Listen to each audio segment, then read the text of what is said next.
We made it to the end.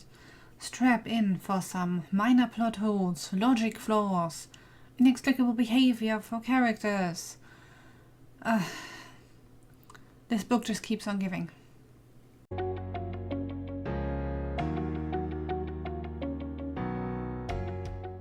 Hey guys, welcome back to the last part of the read-along of the Cyborg Tinkerer by Meg LaTorre. We made it to the end, finally. It gets confusing and baffling at the end anyway, so get ready for that. In chapter 39, we skip back to Roar and also a little bit back in time, because Gwen is nowhere to be seen yet. It starts out with a booming rumble of sheer energy shook the city as the force field dropped. Now I know the force field wasn't dropped as it should be with like the on-off switch, but is that really what the force field should be doing? Because it nearly capsizes the ship that Roar is on. It's like, this sounds like you would be doing an awful lot of damage to your own city just for dropping the force field, which I would still imagine was actually in place to defend the city and protect it rather than do some more damage and trap people inside.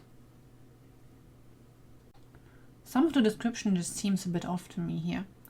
Leaning on the ship's railing, she held her breath as flames erupted from the building across the city Gwen had disappeared into. Yeah, it's the palace. I mean, Roar has been there. She knows it's the palace. Why is it described like this instead? And it's not like there's an awful lot of mentioning of the palace around it, so you would want to replace this word with something else. No. She could have just used palace there and cut back on words and a needless circumvention in description.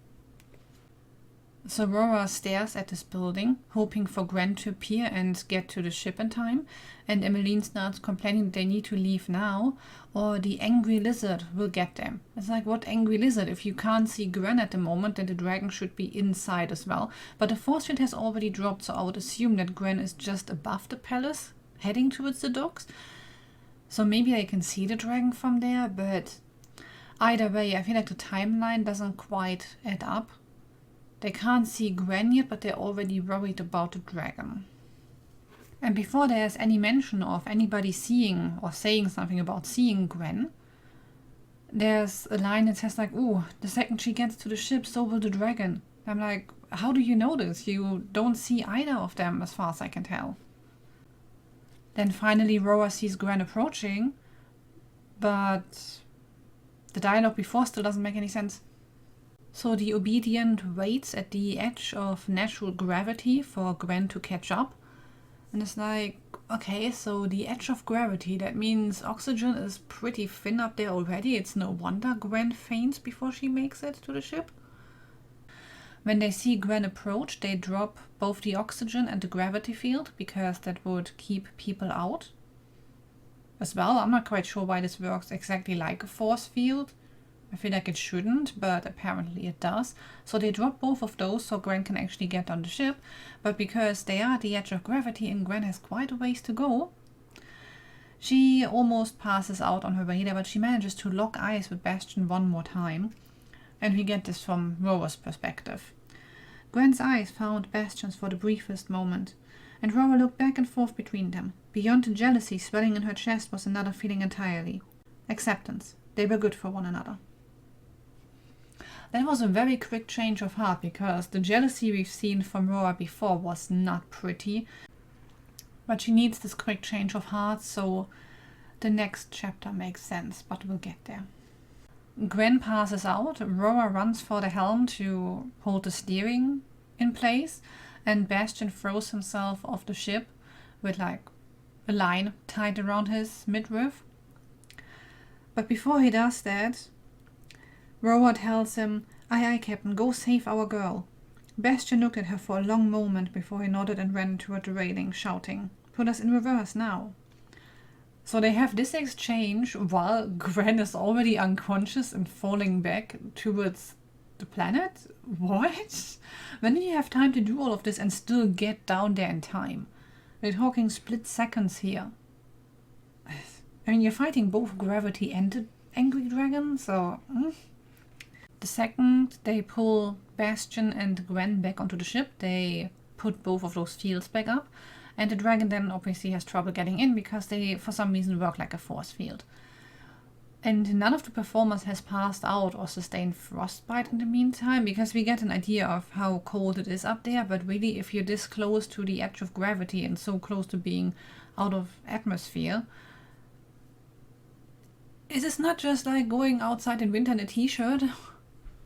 We get a couple of descriptions how the dragon seems to have trouble breathing because he still hasn't spat fire at anybody, how he needs to flap a lot harder to actually stay where he is, and how he moves slower than he should in normal flying conditions. And this once again makes me question, why would this dragon follow her this far? I mean, at some point self-preservation should kick in, right? Rora shows us that she is on the same page as Gwen, because when the dragon bumps into the not quite force field but actually a force field and then tumbles down because there's not enough oxygen for the poor thing to breathe either, she thinks good riddance, and I'm just like, fuck you, why don't you fall off board? But never fear, Bastion comes to the rescue because he wants this dragon saved. Not because he's concerned about what they did to this poor animal, no, because the dragon is part cyborg and therefore one of them, and they can't just let him drop to his death.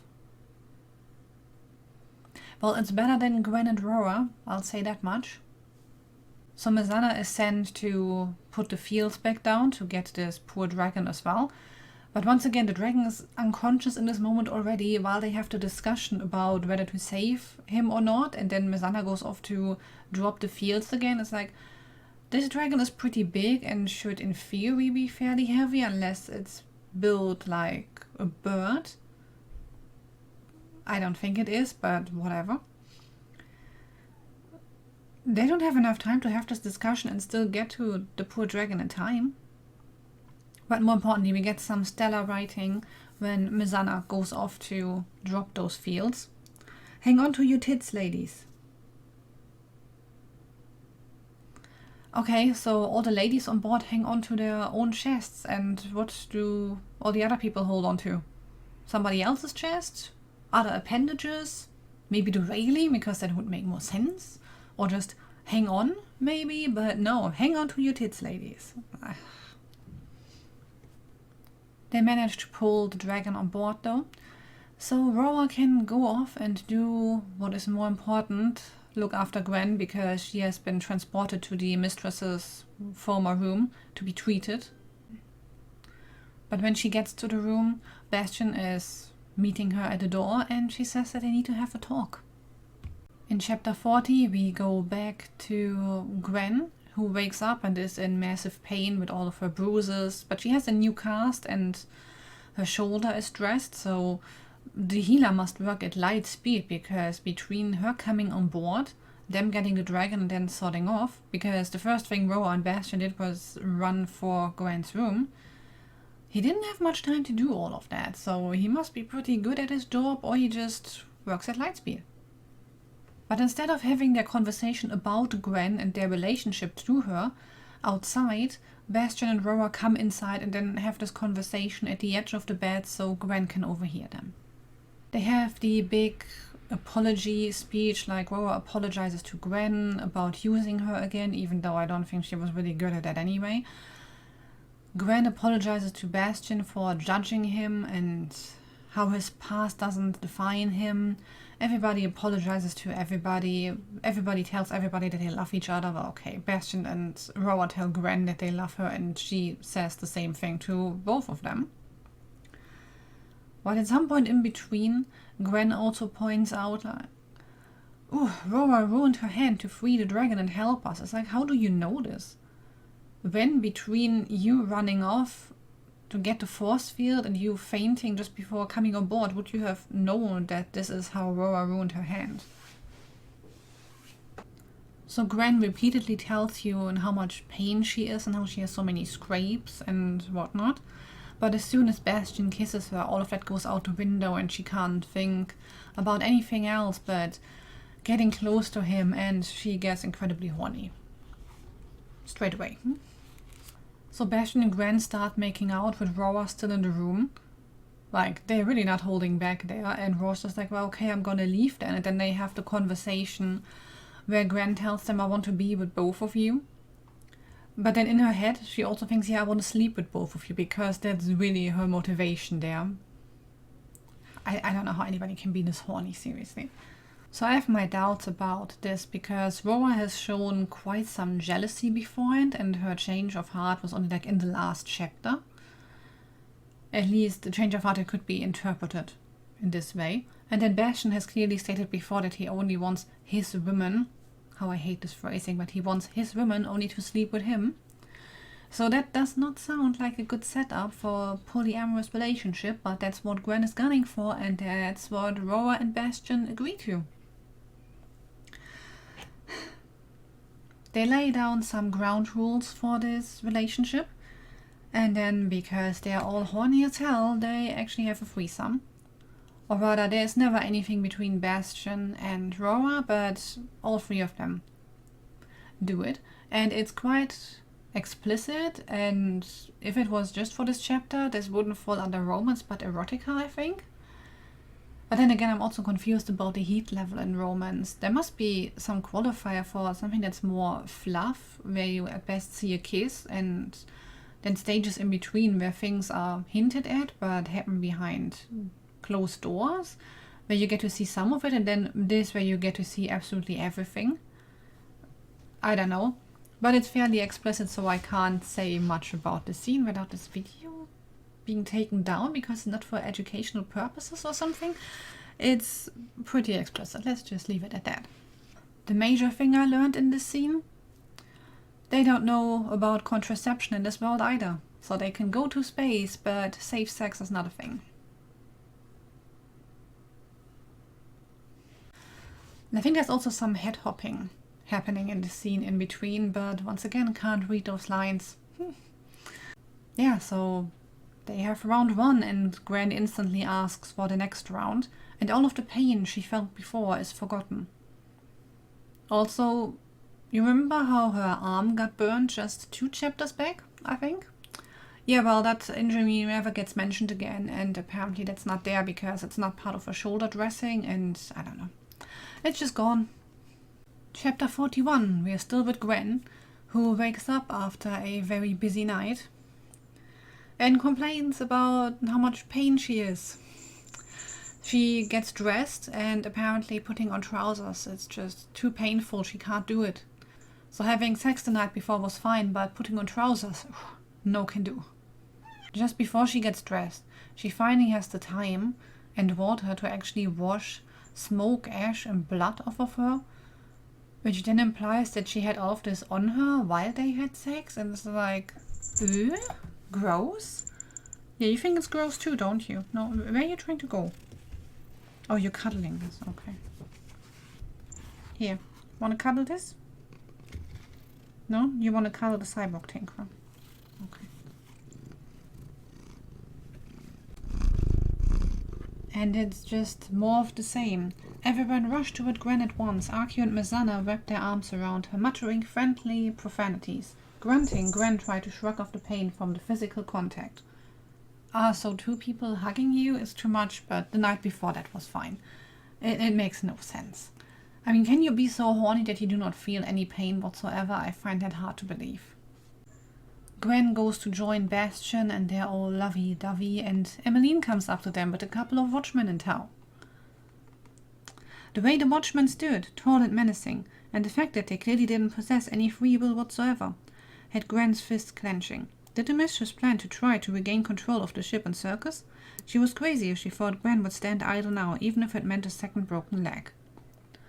Why did Emmeline wait until the next morning? Like, clearly Bastian, Rora and Gwen were busy, and the only other people who really have free will at the moment... Why does Archeo have free will? Because technically Emmeline can still control everybody except Rora, Mizana, and now Bastian, and Gwen apparently. And while 3 of them were busy, wasn't that the perfect time to take over the ship if that's what you wanted? Why wait until the next morning? Because now Bastian, Mizana and Archeo have a plan, and they switch off the force fields.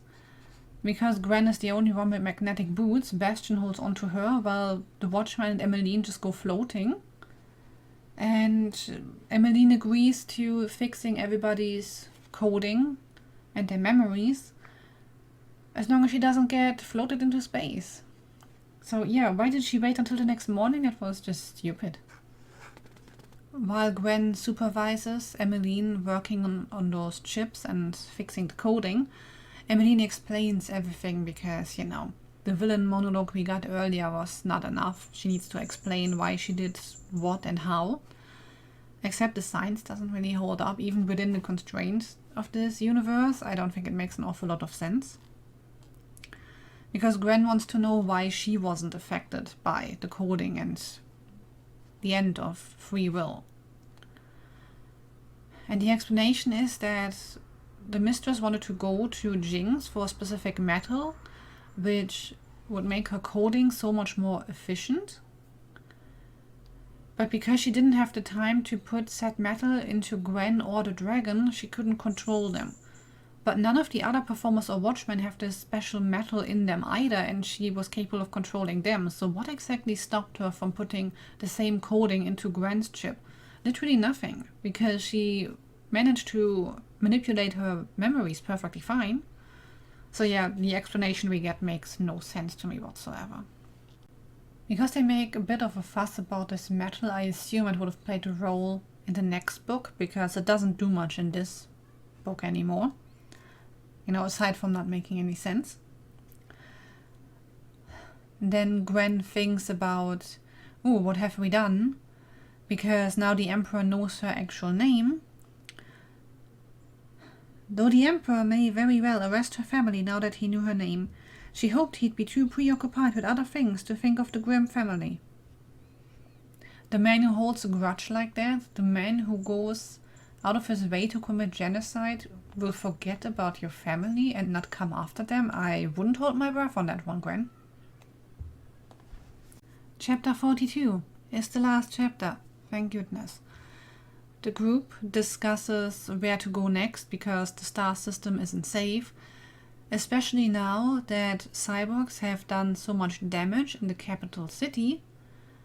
They imagine that life will get even worse for the cyborgs in the system. It's already not great, but now they can expect to be persecuted and killed by just about every other human. And their response to all of that is, well, I guess we better leave the star system and leave everybody else behind. Like, fuck all of those other cyborgs. We think about them for a second and that's good enough. Wow. Just wow. Not much happens in this chapter, except we find out that Bastion's father is the Sultan of Rift.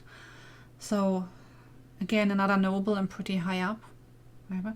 He's also the reason why Bastion doesn't want to go to this star system, even though it's the closest one and the easiest to flee to. So in the end they decide to go there, but they also discuss what to change their names to, because they can't just keep their identities and go on. So they all pick new names. Gwen thinks about how the Emperor will likely come for them even if they go to a different system, because since they have Emmeline in the brig now, they have the only two people that can supposedly build that cyborg weapon the Emperor wants so badly. I don't see why the Emperor couldn't find himself a different engineer to do all of these things as well. I don't know. We reached the end of this mess.